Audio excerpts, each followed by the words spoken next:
Alright, cool. This is the second time I've had to record this video. But, have to re-say everything again. I'm doing the dishes today. And while I'm doing the dishes, I'm going to talk about Sly Cooper. And I got all three of them. So you got the original right there. And then 2. And then 3. So I've been playing these since I was a youngin'. When I was like 7, bro. He was voted Game Character of the Year in 2002. You see that? Wow. That's cool. Didn't know that. That's how old this shit is. So, really good series, honestly. And I'm going to get into it today. And like I said in the last recording, this is a game series that fell off because partially of the, what do you say? The, evolution of technology. Because the game devs decided that from the PS2 to the PS3, they wanted to start with a new title. They wanted to make something new. So they went on and made Infamous. And then from the PS3 era to PS4, they wanted to make a new series, and they went and made Ghost of Tsushima. So that's where they're at right now. So they started with Sly, went to Infamous, and now they're on Ghost of Tsushima. So apparently there's a new one of those coming out. I have not yet played Ghost, but it's on my to-do list, you know. So anyway, now before you guys start hopping in the comments going, "Oh, he's a furry. Logan's a furry." No. But it's just cartoon animals. I think these guys watched Looney Tunes and stuff. They really wanted to make a character platforming game that looked iconic and just was like very recognizable art style. And that it is. But what Sly Cooper is, it's a stealth game. And you play as this thief from this long line of master thieves. But the catch is, they only steal from other thieves because the game devs didn't want to endorse actual crime. So basically the story starts with Sly Cooper, and when he's a young boy, his father is murdered by this gang of criminals. And same with his mother's never seen. We never see his mom. We never see Sly's mom. And his dad's killed. They kill his dad, and it's a group of criminals called the Fiendish Five. So there's 5 of them, clearly, if you can do basic math. And he gets dropped off at the orphanage. And at the orphanage, he meets his 2 best friends, who are Bentley and Murray. And Murray is the guy that,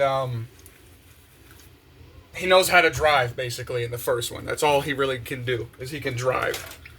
And he drives the team van.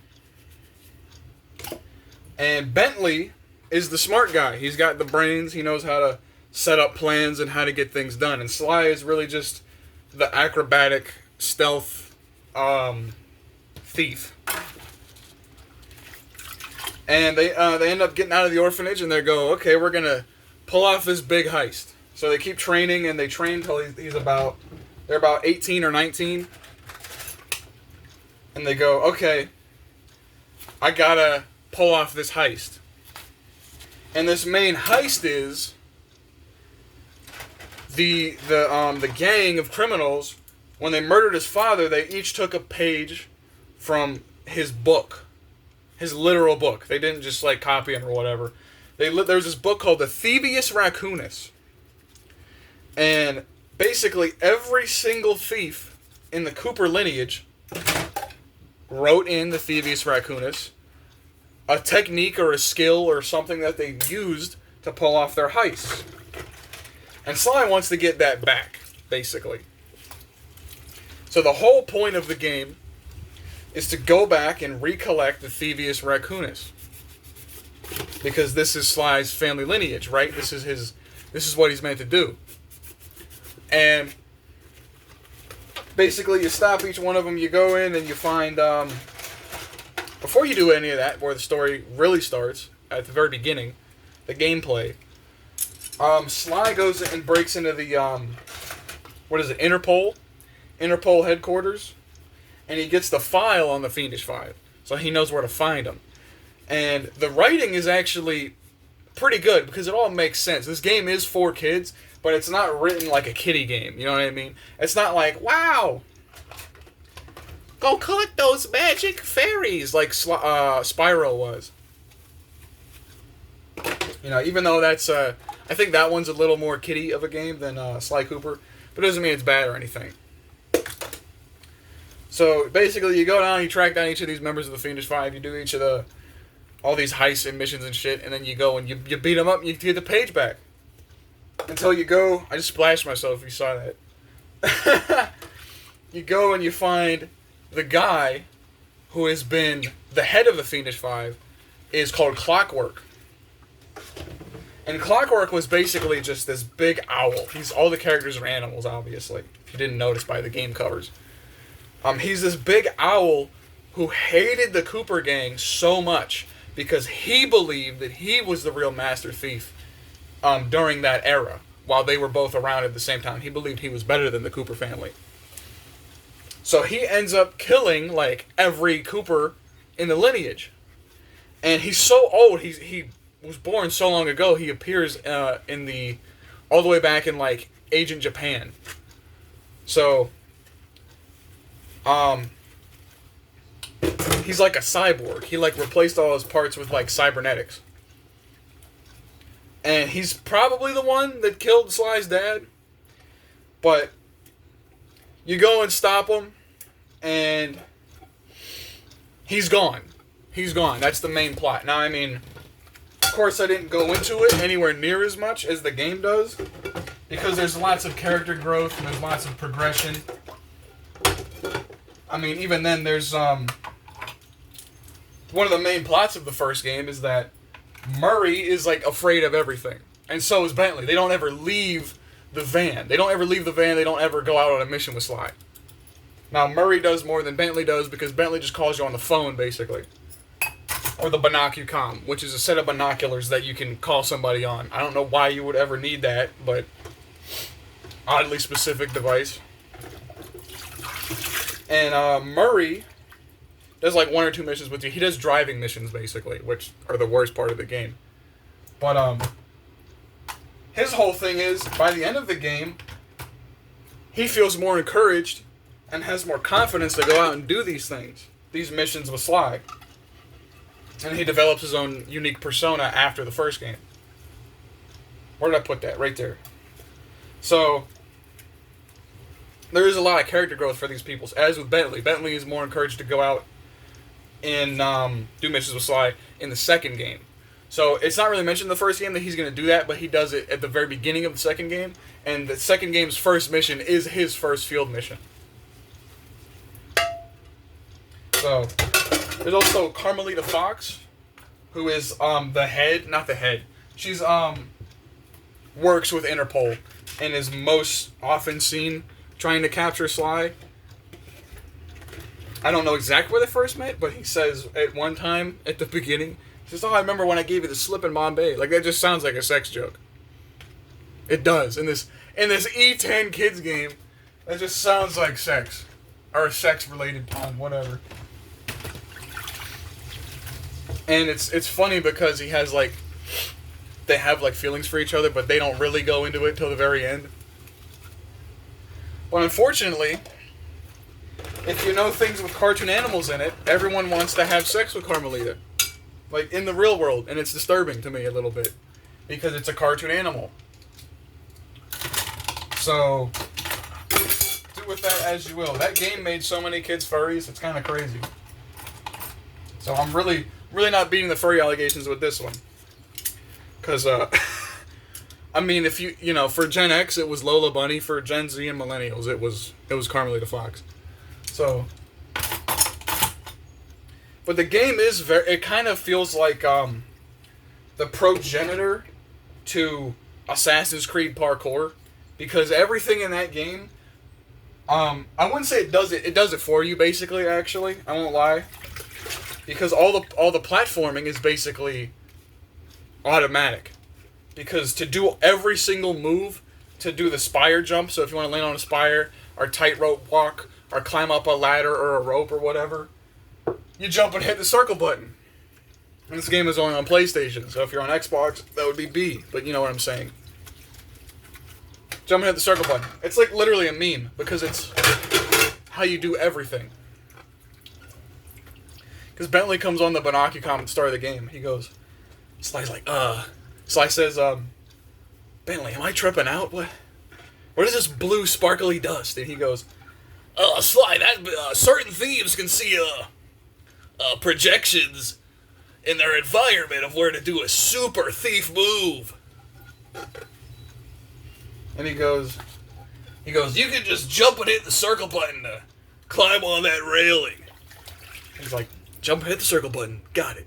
And then you can just do it. So, there's all kinds of stuff. It's really fun to play these games because it has a very nice, smooth motion to the movement, to the platforming. So, like, there's all kinds of stuff you can do. Like, they set it up so, like, you, like, swing off a hook and you ninja spire jump and you jump on a tightrope and you run across it. And there'll be an enemy over there and you have to smack them with the cane. It's fun, dude. Fun game. All three of them. Now, there are 4 of them. The 4th one sucks, in my opinion. It's horrible. But, 1 is more, the first game is more like Crash Bandicoot. Because it's more of like, oh, you get hit once you die, unless you have, a horseshoe. Which is like the same thing as, I forget what they call it in Crash Bandicoot. Aku Aku. It's like that little tiki head. Oh shit. Little tiki head guy. And you pick him up and he goes, Hortibiga! So if you know what I'm talking about, you know. But. And then in the second one opens everything up. Because at that time, like, open world games were getting popular. So they gave every area in the second game like a small hub world feel. Because the map isn't huge. There's like, I think, 8 levels. And there's jobs. You have to go to a certain destination or point on the map. And then you have to stand there and you get the job. Which is just missions, but they call them jobs. And mainly the first one ends, you know, you defeat Clockwork and he falls in a volcano. So you're like, yeah, it's over, okay? And the second one starts up where Sly is in Egypt, I think, at some type of museum because somebody had recovered the Clockwork parts and was like, okay, we're going to put these in a museum because he was like a known criminal. And I guess for some reason, they want to have that in their museum. So you get there, and Bentley and Murray are helping Sly throughout to navigate this museum because it's closed. So they're trying to get in there and steal it overnight. And they get in there, and Carmelita Fox is in there with Neela, who's like a new Interpol agent or whatever. And he's like, yo, I'm coming to get the Clockwork parts. And they're not there. So, you know, Carmelita blames him for stealing the parts. And he's like, somebody already stole the parts? He's like, well, shit. So then they leave. And I guess somehow they get a lead hearing about that somebody is the Claw Gang stole the parts. Is what they drop. They name the Claw Gang Inspector Fox. As well as, I think Neela also says something about it. And you go to Paris, which people say that Paris is where Sly is from. That's where he's like born or whatever. And at Paris, there's a nightclub. And there's Dimitri. So Dimitri, I think, is a marine iguana, not really important to his character. But what's funny is they said that Dimitri, who owns the nightclub, English is not his first language. And he learned all his English by watching hip-hop videos. Which is funny. Because he talks like a hip-hop artist. I mean, especially for that time. This game was made in 2003 or 4. So, he talks in like metaphors. He's like, there's some crazy cat down at the pump room. Get him out of there before I come down there and get him to waka waka. Like, you know, some kind of crazy shit like that. Like, he just talks like a nutcase. And, you just beat the shit out of him, eventually. He was using the clockwork tail feathers to, print money. So, and the thing about Dimitri is, in my opinion, he's, like, the best character in that game. Because he's just fun to listen to. He's fun to beat the shit out of him. He does come back in the third one.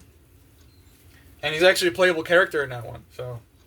But they gave him, like, stupid diving missions. So if you played Subnautica, you know exactly what I'm talking about. It's exactly the same shit. Go underwater and grab this thing, and then bring it back.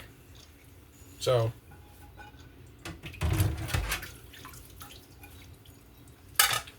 And in the third one, though. Or not the third one. In the second one, before we get further into the plot. Only 60 minutes in. Bro, I'm rambling. Holy shit. They have... Bentley is still, like, they gave him hacking mini games, which suck. It's the worst part of the Sly games. Because it's literally playing a top-down shooter section. But it's, like, not fun. Because you just shoot these... There's these red dots. And you have to get into the thing behind the red dot, and you can't touch them. So you have to shoot them, and then once they're gone, you can get into the red dot thing. But the whole time, I get behind them. The whole time, there's these other drones shooting at you, and it's just really boring. It's not difficult at all. It just sucks. It sucks to play it. So they gave Bentley those. They gave Bentley hacking minigames, and he's also basically he's the demo guy. So he does all the demolitions, he does bombs and shit. And in one of the first missions, you have to take Bentley to the nightclub dance floor. And the most groovy ass music in the game, in the entire series, plays in that nightclub. I think it's just called Dimitri's Nightclub or something like that. You can find it on YouTube. It's like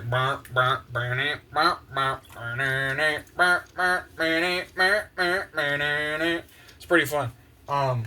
You have to blow up the support beams, and then it knocks the disco ball into the dance floor, which shakes up the peacock sign at the top of the nightclub, loose from its moorings, so you can basically blow it off later at the end. So what is also added into this, the second game and the third game and the fourth game, is you do all the main jobs, and then you get one big operation job at the end of every chapter.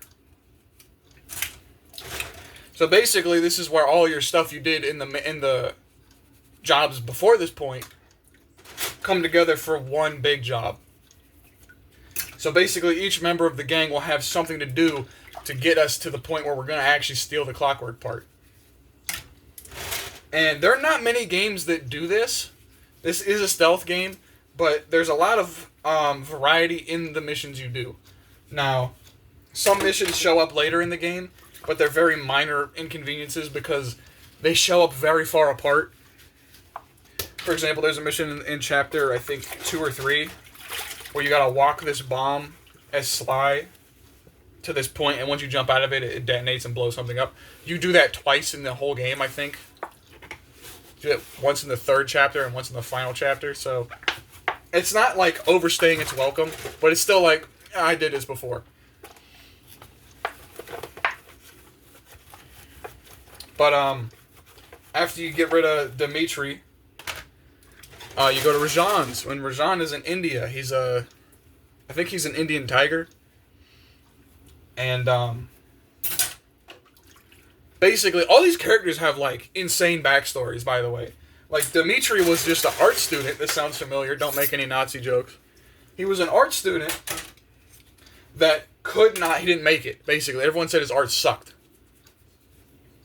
And he went crazy and started forging paintings. So he would make forgings of the Mona Lisa, or don't know what the other one's called, with the night sky and the stars and shit. Whatever that one's called, he did a forgery of that. He did a forgery of all kinds of famous paintings. The one of Adam touching fingers with God. There's like all kinds of shit. So when you go into his office, there's like a ton of fake paintings. And you see the characterization through the gameplay. which is pretty unique. We don't really see that type of writing style anymore. Most things are either flat out pointed out to you, like spelled out for you, like what's going on about certain characters or certain things in games, or everything is in audio logs or like text entries, which sucks because guess what? When I'm playing a video game, I don't want to read a book. Sorry, I don't want to read a book when I'm playing a video game. Like if you give me this character and then it shows up on the side tab, this does this in Jedi Survivor. You show up on the side tab that, oh, there's more stuff you can read about this guy. I don't give a shit. I don't give a shit. Either tell me or show me. Don't make me read this shit. And I feel like everybody agrees with that one, but hey, who am I to say that? But Rajan is basically a poor guy. He was a poor child. He was a poor what do you call it? He was homeless also. He was an orphan. There you go. Much like Sly. Now you see a lot of these characters reflect part of Sly also, which is rather interesting. He was a poor orphan that sold illegal spice, which is basically drugs in this game because it's for kids. They can't say he sold crack. But he sold illegal spice and made money, and then he wants everyone to think about how rich he is. So he throws these huge ball parties in India. And I think he has the clockwork wings. So Dimitri had the tail feathers, and then Rajan has the clockwork wings. And then, basically, you gotta infiltrate this area, cause a whole bunch of ruckus or whatever. And there's a mission, this is actually one of my favorite YouTubers' missions that I watch. I showed it to Jacob, his name was JFJ, and he was playing this again. He played it in 2020, and he played it this year also. Just last week, he uploaded a video about this. That's why I'm talking about these now. There's a mission where you're gonna go steal a tuxedo. And that is a pretty good mission. I don't know if I would say it's my favorite. It is a highlight of that chapter. Just for the nostalgia's sake, I think from off the top of my head, my favorite mission in Sly 2 is either the one where in chapter 4, which I'll talk about also, unless I run out of time. Or it's in chapter 1, where you gotta follow Dimitri to the pump room and you get the password for it. The aqua pump room. That sounds kind of ditty otherwise. I just gotta do like the pans and shit now. What was I talking about? So you steal his tuxedo, and Interpol is at the ball. So you have to dance with Neela to impress. Now Sly is disguised. He's wearing the tuxedo, so nobody knows who he is somehow. And then you dance with Neela to impress Carmelita, and there's another dance later, so you have to do more jobs, and then you go back to that dance. And you dance with Carmelita because, haha, funny, Sly has a romance with Carmelita. And then while you're doing that, Murray is roping down from the roof, the ceiling, whatever, to steal the wings. And basically, you steal the wings.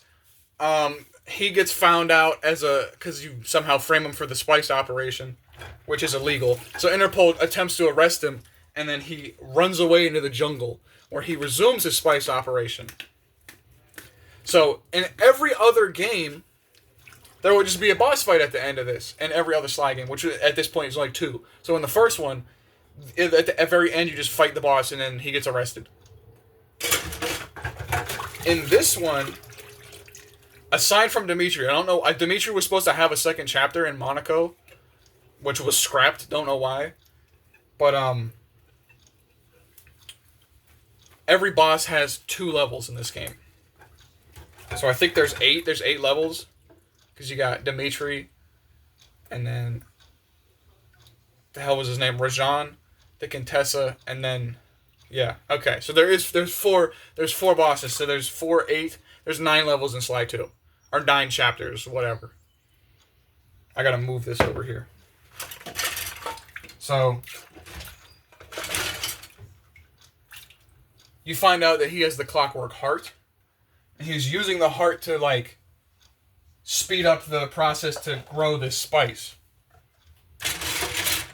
Now, Chapter 3 really sucks, in my opinion.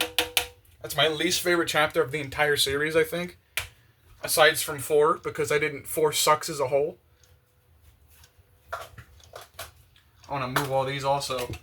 The thing with Chapter 3 is it's too vertical. Which this problem is kind of solved in Sly 3. The only person who can get up and climb shit is Sly. So everyone else has a hard time getting a whole lot done aside from Sly. Like, if you need... Sometimes Bentley has to be high up off the ground. Or same with Murray. There's missions where, like, the start point is high off the ground. Just getting to the mission is a pain in the ass in Chapter 3. So that one just slows everything to a halt, in my opinion. But it's not a bad... It's not, like, boring. You know what I mean? It's just kind of like the characters of Bentley and Murray are not designed for this stage. Ow. That was kind of painful. But yeah, basically you just... And at the end, it's pretty cool. Because Neela... You have one more job with Neela where you have to follow her somewhere. And then... Murray goes out... What does Murray do? What does he do again? Oh, yeah. So, like, you were going to steal... Sly was going to fight Rajan and get the heart from him. But Neela betrays him at the last second. Oh, shit. Betrayal in a kid's game. Like, you know, you don't really think about this stuff. Like, I haven't seen a game where the plot and the characters flip in a kid's game. I've never seen that before. I'm sure there is one, but I feel like most kids' games don't try to be very unique with the storytelling. It's very straightforward. Like, an adult wouldn't enjoy storytelling in a kid's game. Now, in my opinion, this is rather the opposite. Because maybe it's also, if you grew up with this game, you would have a bit of a differing opinion. But Neela betrays them. But before she does that, she does, actually, which she kind of does anyway. And then Sly falls in this pit of drained water. So there was water in this pit earlier, but they drained it, I guess. And then Murray beats the shit out of Rajan and gets the clockwork heart. But then again, Neela betrays Sly and Murray and basically the Cooper gang and Carmelita. Because she frames her for working with the Cooper gang because there's a picture of her dancing with Sly from the previous chapter. So then she gets arrested also. And then Bentley doesn't get captured because he was, before this section, there was like enemy airships. He had to blow up the dam. That's what happened. So he blew up the dam to flood the area to get Rajan out of his castle because Rajan is afraid of water. Because he's a tiger, get it? He's a cat. So he doesn't get arrested. He escapes, technically. So he goes and he follows them to Prague, which is in Europe somewhere. I don't know exactly where it is in Europe, but it's in Europe.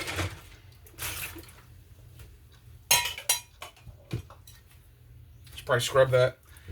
And the funny thing is, nobody knows how to drive the van other than Murray. Sly and Bentley don't drive. This is something I didn't bring up for a reason, because you would probably just imagine, oh wait, yeah, they can all drive. No, they can't. Bentley gets to the van. He had to search for it, because he had to get back to where it was parked to in the jungle. And he gets to the van, he goes, when I had reached the van, my resolve was hardened. But then I realized I'd have to learn how to drive a stick shift. And it shows him driving out, and he's like driving, he goes like, and he like stops, because he doesn't know how to gear shift. I don't either, so I can't say anything.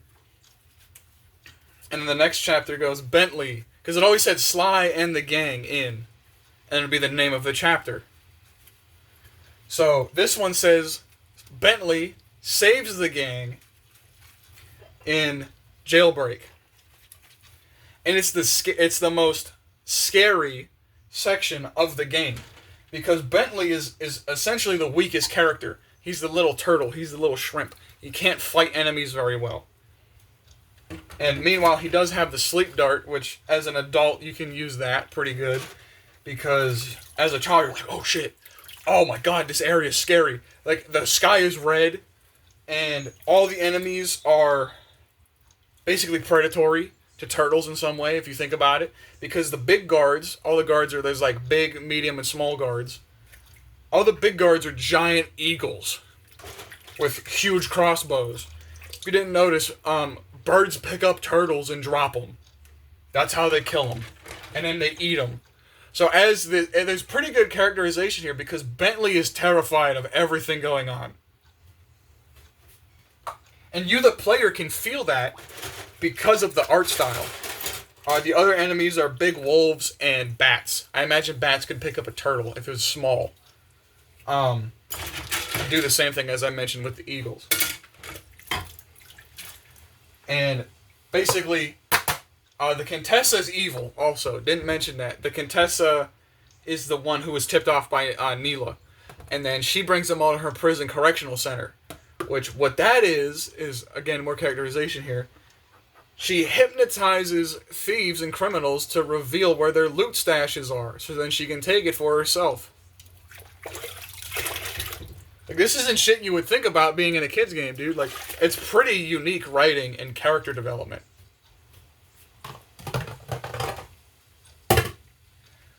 So, what else is there?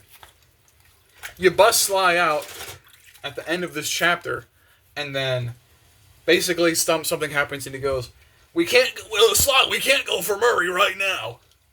But, we gotta pull off this job and then we can get to him. So I was like, okay. So, I think this is the shortest chapter in the game, Jailbreak. I think it's only like 5 missions or so. But it's still really good. It's still a really good chapter because you feel afraid. Like, all the missions in this chapter are either very hands-off or you're getting real close to them guards. And it's not good. So I think Sly and Bentley at the end of that chapter had to blow up the bridge or something so that they couldn't transport Murray, and then they ended up getting away or whatever. And it's revealed that the Contessa's using the clockwork eyes to hypnotize people. So basically, at the end of the next chapter, you get Murray. And,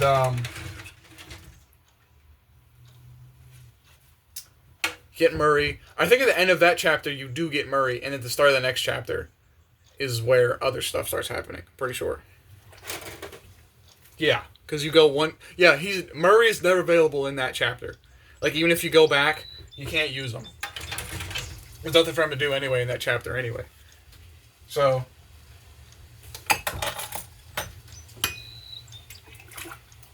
put those back in there. After that, you go to Canada. And you get the clockwork eyes, obviously, from the Contessa. You go to Canada, and there's... the Contessa was a big-ass spider lady, by the way. So that, again, shows you all the characters from Prague are, like, disgusting, giant, monstrous creatures, basically. Canada's where it picks back up. There's Jean Bassan, who I think is a bison. Obviously, from the name. And he's a prehistoric lumberjack. He got frozen, and he was brought out of the ice into the claw game. And he uses his train yard to bring the spices all over the world. Gotta be careful not to drop that. That's my dad's mug. And,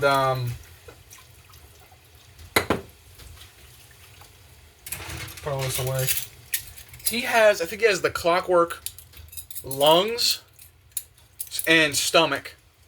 And he uses those to power his trains. And then, once you get those, you pull that heist off and steal those. I'm obviously rushing through this a little bit because, of 1, I'm running out of time, and 2, I don't remember every single mission in this game. But they were all fun. There was, like, few missions in the game that was like, this is actually boring. So, because everything has pretty high stakes in it. If you like heist movies, you would love this game. This is basically the perfect heist movie as a video game. Because meanwhile, there is Payday. Payday doesn't really have a plot and a story to it. I'm sure somebody could tell me, but I didn't play Payday enough to tell you about that. Whoops. Threw that right back in the sink.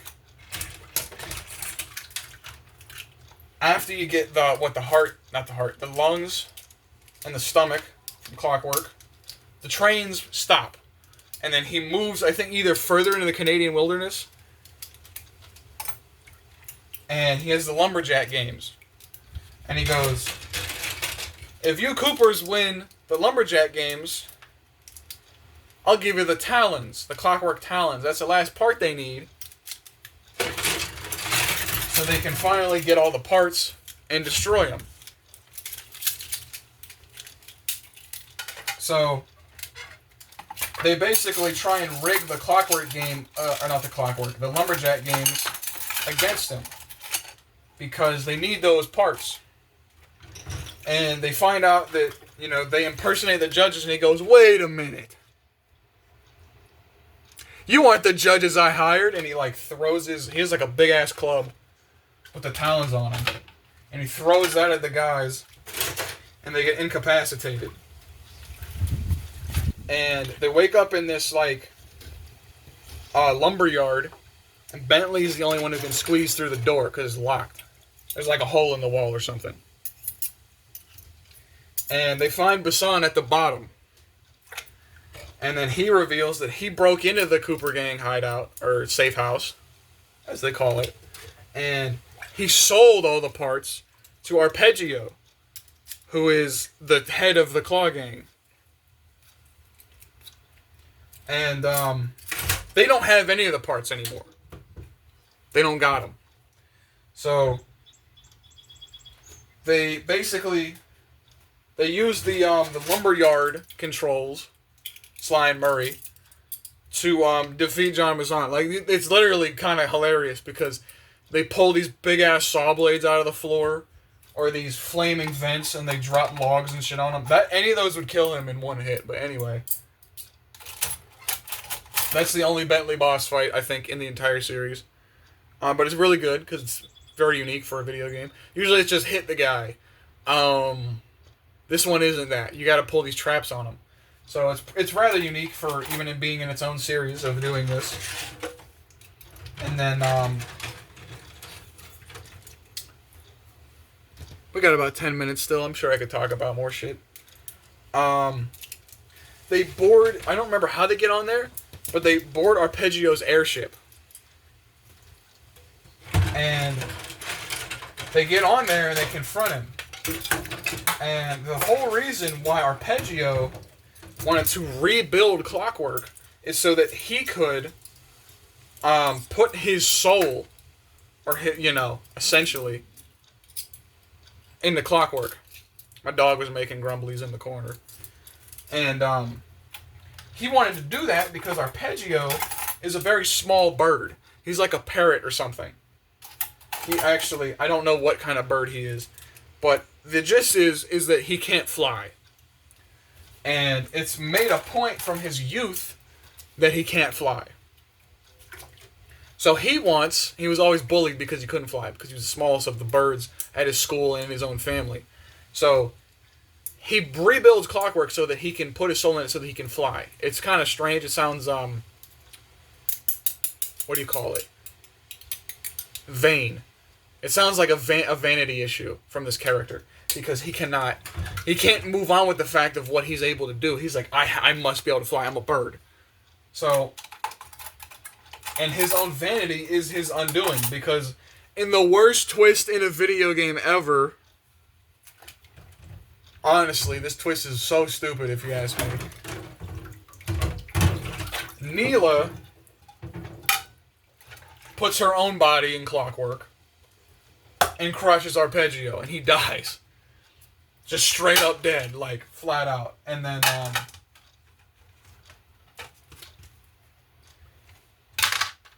she's Clockla. Stupid. And then,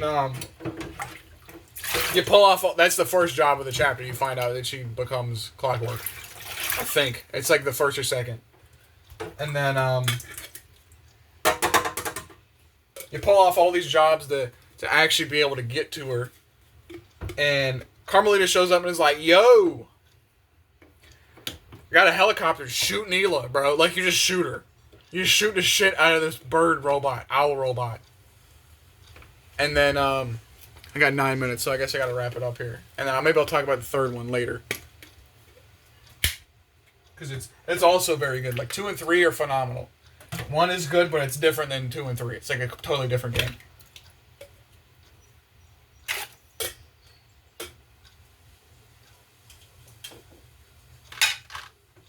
And is there anything in this sink? Nope. What was I gonna say? They stop Neela, with the help of Carmelita, and they decide we're gonna blow her up. Like, Bentley's like, "Yo, get me over there." There's all kinds of like traps and shit like in the field because they had to land because she crashed. And he's like, "Yo, Murray, get me over there." One of my doors slammed shut. The windows are open. And you get him in there. Pause. And then he blows it up. And he's like, "I gotta get the hate chip. Because the hate chip is what fuels his existence of Clockwork." And then he gets it. It's in the jaw. This bird is huge, by the way. In the jaw of Clockwork, he gets in there. And the jaw shuts on him. He's like, "Ah!" Murray's like, "Huh?" And he's like, "Murray, I can't walk. Help! I'm coming, buddy!" And he like gets in there. Dude, I fucking love this game so much. He gets in there and he pulls him out. And Carmelita's like, "Yo." Crushes the hate chip. Dude, this bitch is badass. Crushes the hate chip. And then she's like, "Alright, y'all are going to jail because y'all are thieves." And Sly's like, "Yo, I can't get him out of here. Nobody's in shape to get away." And he's like, "Alright, Carmelita, I'll come with you quietly. And I'll go to jail if my homies can walk. Like, just leave." And she was like, "Okay, alright." And then they take him in the chopper. Sly. He starts, getting all flirty with Carmelita. And then I think either Bentley, I think Murray, somebody rigged the chopper to just fly around in a circle, and she didn't notice. And while he was all getting his game on, and then she realized, he just she had a wine bottle with her for when she would catch Cooper finally. Sly gets the bottle and he takes his paraglider and he goes, "Yeet!" He just flies out of there. And she's like, "I'll be seeing you, ringed hail." And it ends. Phenomenal game. Like, literally, Sly 2 is my favorite game ever made. Like, literally, it goes Sly 2 and then, like, Max Payne. So, completely different games, but still. So, I did grow up with those games very early in my childhood. What happened was my cousin had a copy of Sly 2, and that's how I heard about it. Was she had it. Now, she didn't have the game, hilariously. She just gave me the box, and I didn't look in the box, and then I was like, "No!" Because I thought it looked so cool. And we just went to GameStop like 2 days later and got it for like $7. Because these games were old when I was going to the store. When I went to GameStop, these games were old. Because it was like maybe 2010 or 2011. And these games were already like 10 years old. Because we were on like the 360 era at that time, 360 PS3 era. And I had like 4 minutes. 360 PS3 era. So I got these games very cheap. I think I got Sly 3 at Goodwill for like $5, $6. And that was cool. Sly 3 is like my other favorite game. They're both in my top 5 or top 10. I was like in 5th or 6th grade when I got Sly 3. I'm cleaning the microwave, by the way. That's why I'm so close.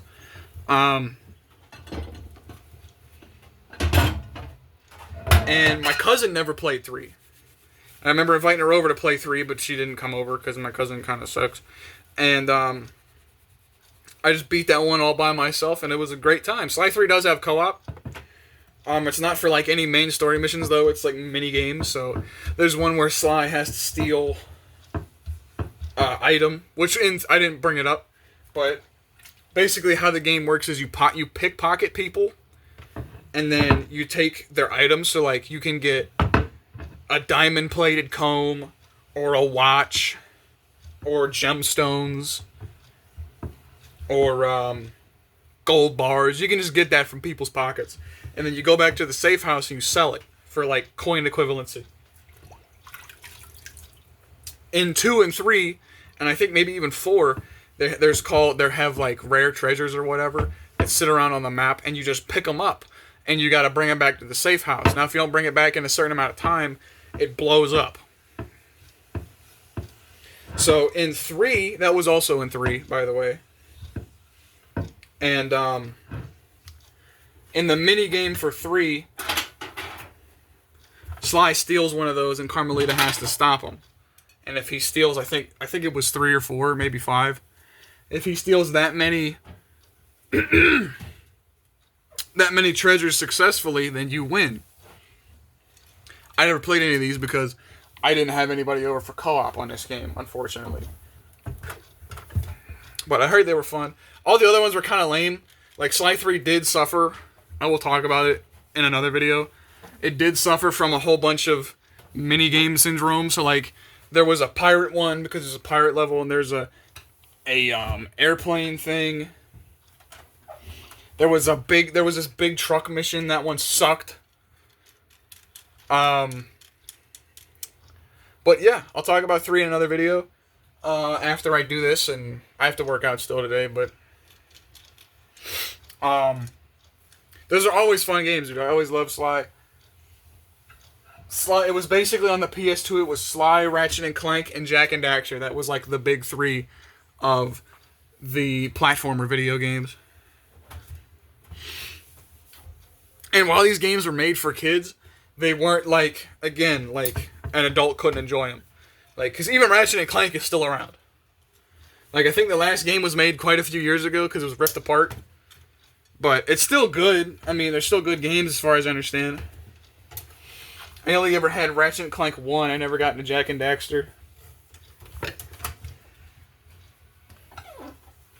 But, yeah, that's going to be it for me. So, see ya next time.